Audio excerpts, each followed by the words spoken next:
Hi, this is Andrew from Fret 11.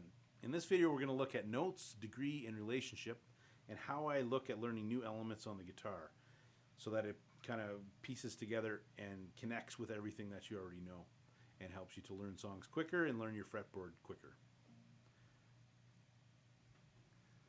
Okay, so we're going to start off by looking at an A minor chord, which most of you know, and it's just the bar chord at the 5th fret, and you play it like this. And so why you would want to learn elements in this way, it takes a little bit longer at first, but once you get the idea, it connects things to your ear.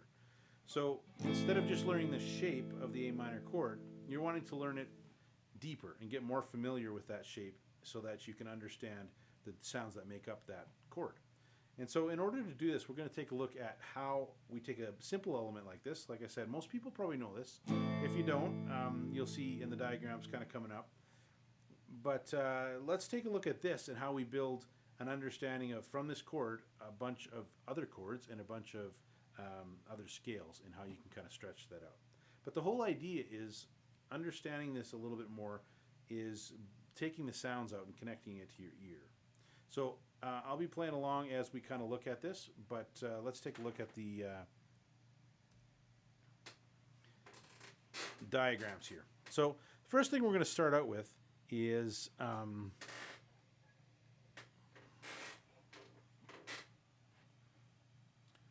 okay, let's take a look at the diagrams here. First thing I'm going to start out with is the minor chord, like I was mentioning to you. So let's look at that. So let me just explain kind of what's going on here.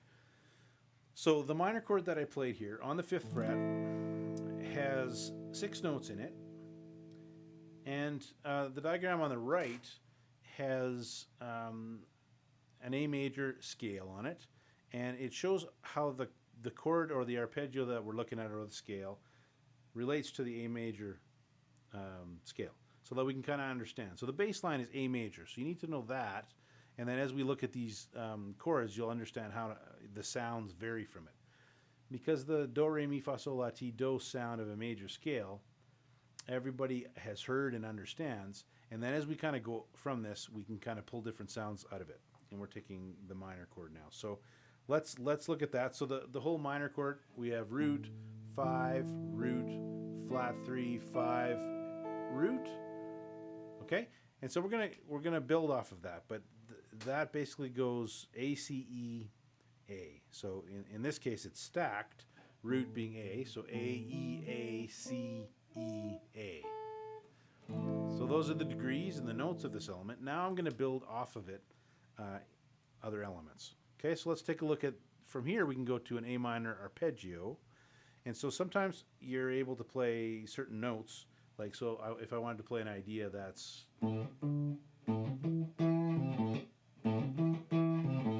well, that's outside of the minor chord. I'm playing root, flat 3, 5, like that, right?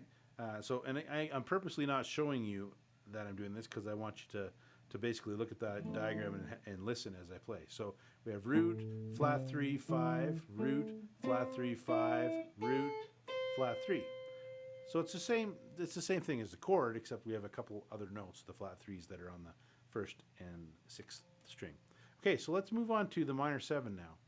So the minor 7 arpeggio or chord, let's look at the arpeggio. You'll notice that the yellow notes are the chord that we learned highlighted. And so what you're doing now is, once you know the minor chord, to move to the minor 7, it's not hard because you're just adding a flat 7 in there, right? And so if you have this kind of sound, right, the minor chord, right, if I added the flat 7,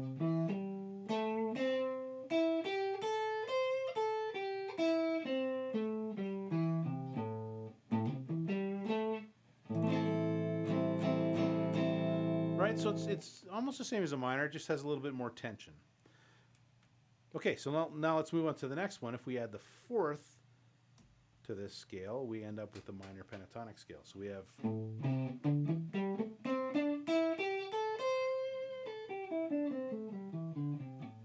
and everybody knows that sound, right?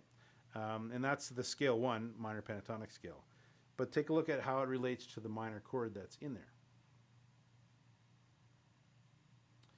Okay, so we're gonna add the last scale, and it's a natural minor scale. And so what we're adding to this is two more notes to make it a 7-note scale, and it's the 2 and the flat 6. And so what I'm going to look at, like if we have an A minor chord, here's why it's so important to look at this uh, as far as the degrees and the notes and the degrees and the relationship. So if we take a look at the root, and I'll show you this when we go back to the fretboard here, and I can show you what I'm playing.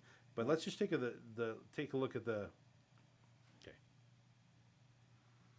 Okay, here's the natural minor scale, and what we're doing here is we're taking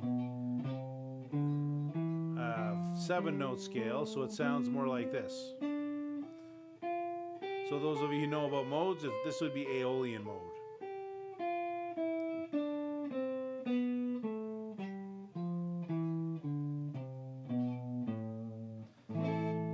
Okay, so how we can play that together, I could be playing minor pentatonic lick.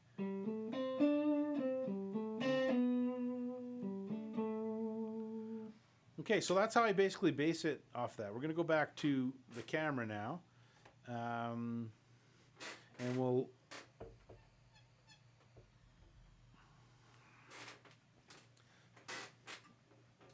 Okay, now that we looked at the actual diagrams, we're going to take a look at that. And I'll post them in the blog post below so that you can have a look at them. But let's take a look at...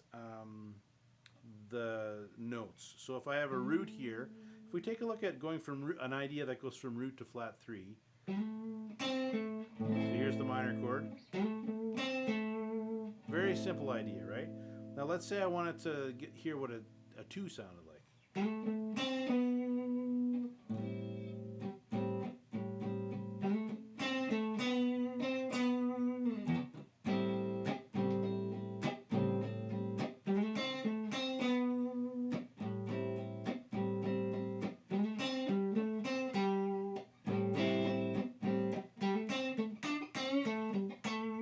So as I play that, I'm aware of the degrees. So when I hear sound, my ear hears a sound against the minor chord, I have a label that I'm putting to it. So I'm labeling and I'm basically saying that's the 5 or that's the 2, that's the 4. And so what that does is it helps my ear to grab a hold of the sound. So when I hear an idea in my head that I want to play or I hear a recording, it's really easy for me to say, oh, that's, flat 3 to 2. Right? Or flat 7 to 1.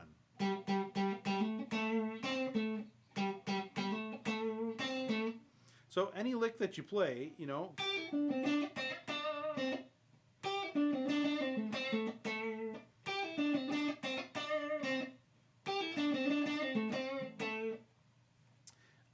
that becomes a sound in my head that I know it starts on a flat 7. And it goes down the minor pentatonic scale. Flat 7, 5, 4, flat 3. And then it keeps on going down the minor pentatonic scale. So I'm basing it on the degrees of the scale and the sound that they have. Now one other thing, so we went through obviously the notes. Root, flat 3, 5, flat 7, root, flat 3, 5, flat 7, root, or whichever element you're doing. And the notes would be A, C, E, G, A, C, E, G, A. And so now we're going to talk about relationship, right? So if we go from root to a 2, like in the natural minor scale, root to 2, well, that's a whole step here, right?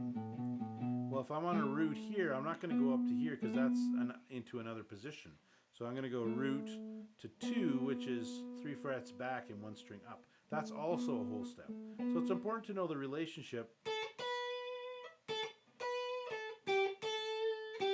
The relationship between a root and a 2 is a whole step, and a flat 7 and a root is a whole step. But then a flat 7 to a 5 is a minor third, or 3 frets. Right? So then your ear again starts to not only hear what degree it's on, but also hears the relationship between the notes. So if you hear this idea,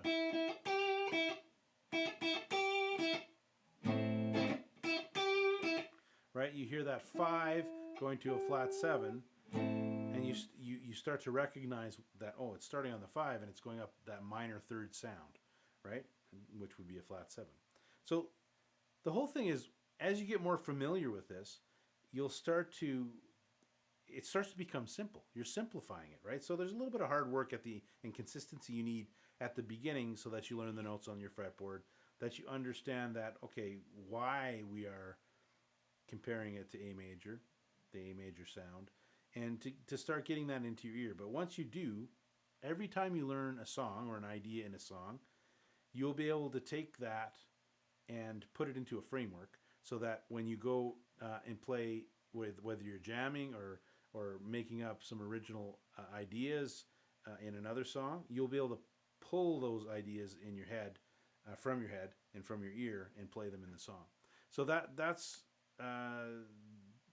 the basic idea about notes, degrees, and relationships. And it takes consistency, and it takes a little bit of a change of mindset as you're approaching everything. But it's something that works, and it's something that I've been doing for years, and I've been teaching my students to do, and it's definitely helps you to grow really quickly as a guitar player.